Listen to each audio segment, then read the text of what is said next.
Nanay Belen hindi inakala na sasabihin ito sa kanya ni Bunso Migs Malino. Ano ito ating alamin.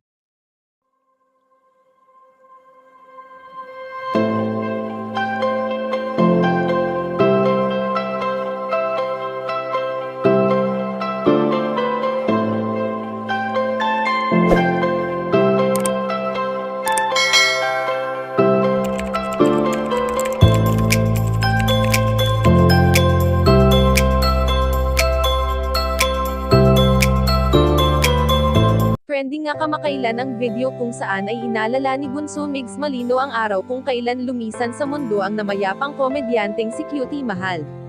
Sa ginawang ito nga ng binata ay kasakasama niya ang kanyang kapatid na si Nene, na alam naman natin na palaging nandyan ang pamilya Malino upang samahan at suportahan ang mga ginagawang ito ni Bunso Migs Malino. Marami ang natutuwa sa ipinakita niyang ito, dahil dito natin makikita na magpasa hanggang ngayon ay hindi niya pa rin talaga lubusang nakakalimutan ang kanyang dating kapareha. Sa ilang taon na rin ang lumipas nang namaalam noon si Cutie Mahal, ay hindi naman lingid sa ating kaalaman na bibihira lamang dumalaw si Bunso Migs Malino sa himlayang Pilipino kung saan ay nakahimlay ang kanyang prinsesa.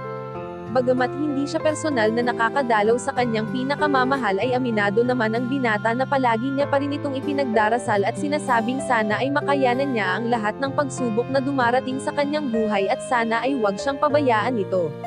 Kaya naman nabigla si Nanay Belen, dahil hindi niya inakala na sasabihin ito ng kanyang anak na si Bunso Migs Malino, sadyang iba ang pagmamahalan na namagitan noon sa dalawang magkatambal kaya hindi pa rin nakakaisip ang binata na maghanap ng iba pa niyang makakasama sa buhay.